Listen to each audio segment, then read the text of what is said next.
नमस्कार दोस्तों। स्वागत है आप सभी का हमारे इस चैनल एस्ट्रो सच पर। दोस्तों, अगर आप भी अपनी लाइफ में कुछ नया सीखने की चाह रखते हैं तो इस चैनल एस्ट्रो सच को अभी सब्सक्राइब कर लें।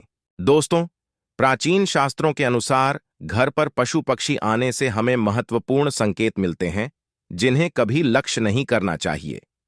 आइए आपको इस प्राचीन कथा के माध्यम से बताने का प्रयास करते हैं कि घर पर पशु पक्षी आने से कौन से संकेत प्राप्त होते हैं। दोस्तों, एक समय की बात है। मध्य देश में एक अत्यंत शोभायमान नगरी थी। उस नगरी में एक गरीब बनिया रहता था। उस बनिया की एक पत्नी और 3 पुत्र थे। बनिया की पत्नी का नाम था सुकन्या। सुकन्या एक पतिव्रता नारी थी।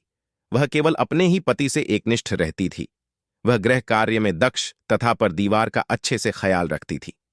किंतु बनिया की पत्नी कंजूस स्वभाव की थी। वह एक एक पैसे का हिसाब रखती थी। एक पैसा भी खर्च करते समय वह 100 बार सोचती थी। घर के अन्न का एक दाना भी वह खराब नहीं होने देती थी। घर को रोज स्वच्छ करना, घर के आंगन को साफ करके रंगोली बनाना, तुलसी को जल देना, तुलसी की नित्य पूजा करना, सूर्य को अर्घ्य देना, पूजा, घर में देवी देवताओं की नित्य पूजा करना, संध्या उपासना करना, तुलसी के पास दीपक जलाना आदि प्रकार के सभी शास्त्रीय नियमों का पालन किया करती थी। सुकन्या कभी देर से नहीं जाती थी। हमेशा ब्रह्म मुहूर्त में कर स्नान आदि करके घर के काम करती रहती थी। यूं कहें तो सुकन्या एक अत्यंत गुणवान चरित्रवान नारी थी, किंतु उसके अंदर एक ही कमी थी। वह यह थी कि सुकन्या बहुत ही ज्यादा कंजूस थी। वह अपने घर के अनाज का एक दाना भी कभी किसी को नहीं दी थी। उसके द्वार पर आए किसी भी याचक को, किसी भी भिखारी को 1 पैसा तो क्या अन्न का एक दाना भी नहीं देती थी, क्योंकि उसे लगता था कि दूसरों को अन्न देकर उसे बर्बाद नहीं करना चाहिए, यह भविष्य में काम आएगा। सुकन्या के घर की परिस्थिति गरीब अवश्य थी, किंतु उसका पति और वे दोनों ही काम करके परिवार का पेट पालने जितना अन्न जमा कर पाते थे। सुकन्या रोज सुबह अपने घर के सारे काम करके मां लक्ष्मी के मंदिर में जाकर उनकी पूजा करती थी, जिससे माता लक्ष्मी भी उस पर प्रसन्न थी। किंतु सुकन्या की गरीबी का कारण वह खुद थी। सुकन्या के कंजूस स्वभाव के कारण कई बार उसने अपनी किस्मत को ठोकर मार दी थी। दोस्तों, माता लक्ष्मी सुकन्या की भक्ति से अत्यंत प्रसन्न थी। मां लक्ष्मी सुकन्या को वह सब कुछ देना चाहती है जिससे सुकन्या की दरिद्रता दूर हो जाए और उसे सुख समृद्धि की प्राप्ति हो। इसीलिए एक बार माता लक्ष्मी सुकन्या की परीक्षा लेने की सोच है। दोस्तों, सुकन्या का घर ऐसा था जहां पर न कोई पशु आता था और ना ही कोई पक्षी, क्योंकि उसके घर पर पक्षियों को अन्न का एक कण भी नहीं मिलता था और ना ही पीने को पानी। सुकन्या के द्वार पर न कुत्ते आते थे और ना ही कोई गाय आती थी, क्योंकि सभी जानते हैं कि सुकन्या किसी को भी अन्न का एक कण भी नहीं देती है। फिर एक दिन एक चिड़िया सुकन्या के घर पर आती है और चारों ओर घूमने लगती है। सुकन्या के घर पर उसे कहीं पर भी अन्न का एक कण भी दिखाई नहीं देता है। वह चिड़िया सोचती है, अजीब बात है, इस घर पर ना अन्न का दाना है और ना ही पक्षियों को पीने के लिए पानी है। लगता है इस घर में रहने वाले लोग बहुत दरिद्री हैं। वह चिड़िया दूसरे दिन भी उस घर पर आती है, लेकिन उसे कोई दिखाई नहीं देता है और ना ही अन्न का दाना भी दिखाई पड़ता है, जिससे वह चिड़िया बहुत दुखी हो जाती है। फिर चिड़िया सोच लगती है, आज मैं इस घर में रहने वाली स्त्री से बात अवश्य करूंगी। फिर चिड़िया सुकन्या के घर के सामने बैठ जाती है। कुछ देर बाद सुकन्या घर से बाहर आती है तो देखती है कि एक चिड़िया उसके घर के सामने ओर रही है। सुकन्या उस चिड़िया को भगाने लगती है, लेकिन वह चिड़िया वहां से नहीं जाती है। फिर सुकन्या झाड़ू लेकर उस चिड़िया को भगाने के लिए उसके पीछे लगती है, लेकिन वह चिड़िया फिर से उड़कर वापस आ जाती है। कुछ देर तक चिड़िया को भगाने की कोशिश करने पर सुकन्या थक जाती है और वहीं पर आंगन में बैठ जाती है और कहने लगती है, हम कितनी मेहनत करके अन्न जमा करते हैं और यह पशु पक्षी चले आते हैं उसे बर्बाद करने के लिए। फिर सुकन्या उस चिड़िया की तरफ देखते हुए उस चिड़िया से कहने लगती है, दिया तो चुपचाप यहां से चली जाओ, मैं तुझे एक दाना भी नहीं डालने वाली हो। फिर वह चिड़िया कहती है, हे देवी, मैं बहुत दूर से उड़कर तुम्हारे घर पर आई हूं, कृपया मुझे कुछ खाने के लिए दे दो तो बड़े उपकार होंगे। चिड़िया की बात सुनकर सुकन्या बोलती है, अरे चिड़िया, तो मुझे माफ कर, मैं तुझे अन्न का एक दाना भी नहीं दे सकती। मेरे घर में तुझे देने के लिए कुछ भी नहीं है। हम रोज भूखे सोते हैं तो दूसरों को क्या खिलाएंगे? इस प्रकार से सुकन्या उस चिड़िया से झूठ बोलती है। फिर वह चिड़िया कहने लगती है, हे देवी, आप तो बड़ी कंजूस हो। घर पर अनाज होकर भी झूठ बोल रही हो। जाओ, अब से मैं तुम्हारे घर पर कभी नहीं आऊंगी। ऐसा कहकर वह चिड़िया वहां से चली जाती है। फिर दूसरे दिन उस सुकन्या के घर पर एक मोर आता है और अन्न की तलाश में इधर उधर घूमने लगता है, लेकिन उसे अन्न का एक दाना भी नहीं मिलता। उस मोर को देखकर सुकन्या हाथ में डंडा लेकर उसे भगाने लगती है ताकि वह उसके पेड़ पौधों को न खाए। फिर वह मोर बोलने लगता है, ही देवी कि आप क्या कर रही हो, मुझे क्यों मार रही हो? सुकन्या उस मोर से कहती है, मोर तू जल्दी भाग, यहां से तू भी आ गया। मुफ्त का खाने के लिए यहां तेरे लिए कुछ भी नहीं है। कहीं और जाकर अपना पेट भर, हमारे घर में अन्न का एक दाना भी नहीं है। इस प्रकार से सुकन्या मोर को भी झूठ बोलती है। फिर वह मोर कहता है, हे देवी, आप झूठ बोल रही हो। आपके घर में अनाज होकर भी आप थोड़ा सा अनाज मूढ़ भूखे प्राणी को नहीं दे रही हो, इससे आपको पाप लगेगा। सुकन्या कहती है, वाह रे मोर, तू तो बड़ा चालाक है। मुझे कैसे पाप लगेगा? मेरी मेहनत का अन्न में दूसरों को मुफ्त में क्यों बांटूं? मेरे बच्चे तो भूखे ही मर जाएंगे। अगर मैं दूसरों को अनाज बांटती फिर तो इसीलिए तो निकल यहां से। सिरमौर कहता है, हे देवी, तुम इतनी निर्दयी और निष्ठुर हो। अब से मैं तुम्हारे घर पर कभी नहीं आऊंगा। उसके बाद वह मोर एक पंख सुकन्या के घर के सामने गिराता है और उस स्थान से दुखी होकर चला जाता है। सुकन्या उस मोर के पंख को उठाकर बाहर फेंक देती है। उसके बाद एक गाय सुकन्या के द्वार पर आती है तो सुकन्या भी उसे डंडा दिखाकर भगाने लगती है। गौ माता कहती है, हे देवी, मैं कई दिनों से भूखी हो, कुछ खाने को दो। लेकिन सुकन्या एक रोटी भी गाय को नहीं देती है। इस प्रकार से कुत्ता, बिल्ली, उल्लू, कौवा आदि पशु पक्षी उसके घर पर आते हैं और सुकन्या एक भी पशु पक्षी को अन्न नहीं देती है और सभी को भगा देती है। वे सभी पशु पक्षी निराश और उदास होकर भूखे प्यासे ही लौट जाते हैं और फिर दोबारा सुकन्या के द्वार पर नहीं आएंगे, ऐसा कहकर चले जाते हैं। फिर एक दिन रात के समय एक चमगादड़ सुकन्या के घर की छत के एक कोने में आकर लटकने लगता है, जिस पर सुकन्या ध्यान भी नहीं देती है। वह चमगादड़ न कुछ मांगता है और ना कुछ बोलता है, चुपचाप लटकता रहता है। फिर दूसरे दिन अचानक राजा के सिपाही सुकन्या के घर पर आते हैं और उसके पति को चोरी के इल्जाम में पकड़कर ले जाते हैं, जिससे सुकन्या बहुत दुखी हो जाती है और रोने लगती है। फिर सुकन्या मां लक्ष्मी के मंदिर में जाती है और मां के सामने बैठकर रोते हुए कहने लगती है, ही माता लक्ष्मी, मैंने ऐसा कौन सा पाप किया है जो मुझे यह दिन देखना पड़ा? मेरे पति निर्दोष हैं, लेकिन फिर भी उन्हें चोर समझकर राजा के सिपाही उठाकर लेकर गए हैं। हे मां, मेरी रक्षा करो। तब देवी लक्ष्मी उसके सामने प्रकट हो जाती है और कहती हैं, है पुत्री, शोक मत करो। यह सब कुछ तुम्हारे ही कर्मों का फल है। मैंने तुम्हारी दरिद्रता दूर करने के लिए तुम्हारे घर पर पशु पक्षियों को भेजा था, किंतु तुमने उन्हें अपमानित करके घर से निकाल दिया। अन्न का एक दाना भी उन्हें नहीं डाला। इसी कारण से वे सभी पशु पक्षी निराश और दुखी होकर लौट गए। छह पुत्री, सबसे पहले तुम्हारे घर पर चिड़िया आई थी। चिड़िया का घर पर आना सुख समृद्धि का सूचक होता है। जिस घर में चिड़िया अपना घोंसला बना लेती है, उस घर में हमेशा आनंद और खुशहाली रहती है। घर का वातावरण सुखद रहता है। घर में यदि कहीं भी चिड़िया बीट कर देती है तो यह भी बहुत अच्छा संकेत होता है।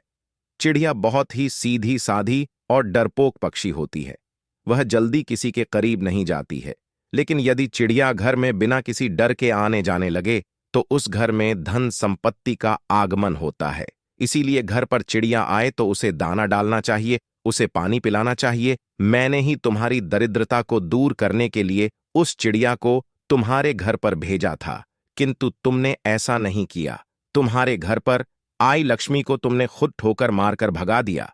फिर तुम्हारे घर पर मोर आया था, जिसे भी मैंने ही भेजा था। मोर एक अत्यंत पवित्र पक्षी है। यह देवी सरस्वती का वाहन है। मोर का घर पर आना शुभ संकेत होता है। इसके घर पर आने से मनुष्य को बुद्धि और ज्ञान की प्राप्ति होती है। उस घर में निवास करने वाले मनुष्यों का विकास होता है, किंतु तुम्हारे घर पर आए उस मोर को तुमने भोजन नहीं दिया और उसे भी अपने घर से भगा दिया। उस मोद में तुम्हारे घर के सामने पंख भी गिराया था मोर का पंख घर में रखने से भी घर की उन्नति होती है, किंतु तुमने उस पंख को भी उठाकर फेंक दिया है पुत्री। मैंने तुम्हारे भले के लिए ही मोर को भेजा था, किंतु तुमने उसे भी अपमानित कर दिया। मां लक्ष्मी कहती हैं कि पुत्री, फिर मैंने तुम्हारे घर पर साक्षात कामधेनु गाय को भेजा था, जो तुम्हारी सभी मनोकामनाओं को पूर्ण करने के लिए ही आई थी, किंतु तूने उसे भी अपमानित करके बिना रोटी खिलाए ही घर से भगा दिया। तुमने अपने घर पर आई हुई साक्षात देवी कामधेनु को ही निकाल दिया। उसके बाद मैंने तुम्हारे घर पर को भी भेजा था, खेप उत्तरी गोवा। जिस घर का पानी पीता है उस घर पर कभी विपत्ति नहीं आती, कभी संघ नहीं आते, किंतु तुमने कौवे को भी जल का पान नहीं कराया, उसे भी अपमानित करके भगा दिया। मां लक्ष्मी कहती हैं, ही पुत्री, इतना ही नहीं, मैंने मेरे वाहन उल्लू को भी तुम्हारे घर पर भेजा था, तुमने उसे भी अपने घर से निकाल दिया।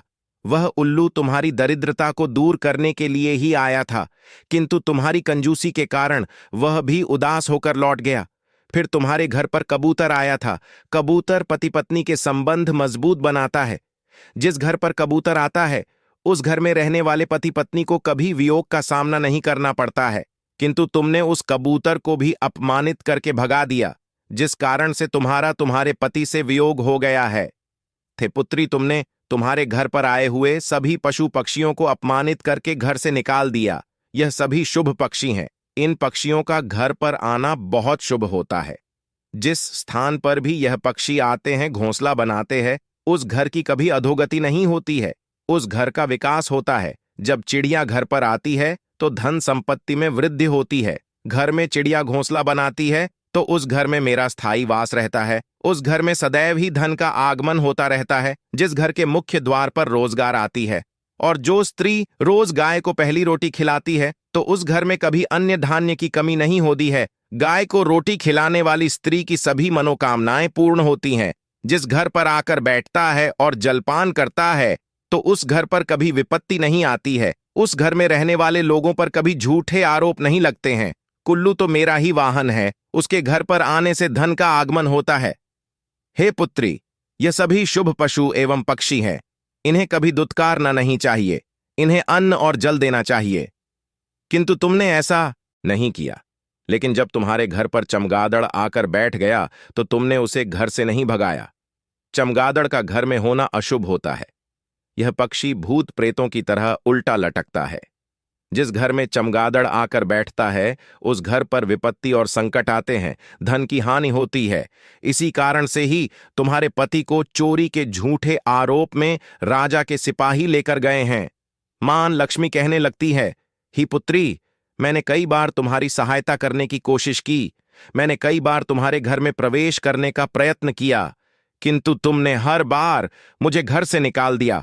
इसी कारण से तुम्हारे ऊपर विपत्ति आई है। मां लक्ष्मी की बात सुनकर सुकन्या को अपनी भूल समझ में आती है और वह मां लक्ष्मी से क्षमा मांगने लगती है और कहती है, हे मां लक्ष्मी, मुझसे बड़ी भूल हुई। अब से मैं द्वार पर आए कभी किसी प्राणी का अपमान नहीं करूंगी। फिर मां लक्ष्मी अंतर्ध्यान हो जाती है और सुकन्या लौटकर अपने घर पर चली आती है। घर पर आते ही सुकन्या सबसे पहले उस चमगादड़ों को घर से निकाल देती है और अपने घर के आंगन में पशु पक्षियों के लिए जल और दाना रख देती है। फिर अगले ही दिन उसके द्वार पर वह चिड़िया आती है। सुकन्या बड़े ही प्रेम से उस चिड़िया का स्वागत करती है, उसे अन्न खिलाती है। फिर गौ माता आती है तो सुकन्या एक रोटी निकालकर गौ माता को खिला देती है। फिर मोर आता है तो सुकन्या उसे भी अन्न खिलाती है। इस प्रकार से अनेक पशु पक्षी सुकन्या के द्वार पर आते हैं और भोजन से संतुष्ट होकर लौट जाते हैं। फिर अगले ही दिन सुकन्या का पति घोड़े पर बैठकर घर पर आता है। उसके हाथ में एक बड़ी सी गठरी होती है। सुकन्या अपने पति को देखकर बहुत प्रसन्न होती है और पैर छूकर उनका आशीर्वाद लेती है और पूछने लगती है, प्राणनाथ, इस गठरी में क्या है? तो उसका पति बोलता है, राजा ने गलती से मुझे चोर समझकर पकड़ लिया था, किंतु जब राजा को पता चला कि मैंने चोरी नहीं की तो उन्हें बहुत पछतावा हुआ और उन्होंने मुझसे क्षमा मांगकर बहुत सारा धन और या घोड़ा देकर मुझे विदा किया। इस चमत्कार को देखकर सुकन्या बहुत प्रसन्न हो जाती है और मां लक्ष्मी का अनेक बार धन्यवाद करने लगती है। तो दोस्तों, इस प्रकार से हमारे घर पर आने वाले पशु पक्षियों से हमें शुभ और अशुभ संकेत मिलते हैं, जिसे हमें कभी लक्ष्य नहीं करना चाहिए। नित्य अपने घर के आंगन में पशु पक्षियों के लिए दाना और पानी जरूर रखें। मां लक्ष्मी की कृपा आपको निश्चित ही प्राप्त होगी। और हाँ दोस्तों, कई लोग छिपकली को देखकर डर जाते हैं और उसे तुरंत ही घर से भगा देने का प्रयास करते हैं। कुछ लोग तो बिना जाने ही क्रोध में आकर छिपकली को मार देते हैं, लेकिन शायद आप नहीं जानते कि छिपकली का घर में आना बहुत ही शुभ संकेत होता है। छिपकली का संबंध धन की देवी लक्ष्मी से होता है। अगर आपके घर पर छिपकली आती है तो उसे मारना नहीं। चाहे अगर छिपकली तुलसी के पौधे के पास दिखाई पड़ती है तो यह शुभ संकेत होता है। मां लक्ष्मी आप पर प्रसन्न है। अगर आपके घर के मंदिर में छिपकली प्रवेश करती है तो यह संकेत है कि मां लक्ष्मी ने आपके घर में प्रवेश किया है। इसीलिए घर में छिपकली का आना अशुभ संकेत नहीं बल्कि शुभ संकेत माना गया है। तो दोस्तों, उम्मीद है आपको यह कथा पसंद आई होगी तथा कैसी लगी कमेंट करके जरूर आए। जानकारी अच्छी लगी तो वीडियो को लाइक जरूर करें और कमेंट में जय मां लक्ष्मी जरूर लिख देना। साथ ही चैनल को सब्सक्राइब करें ताकि ऐसी ही आध्यात्मिक जानकारी आपको देखने को मिल सके।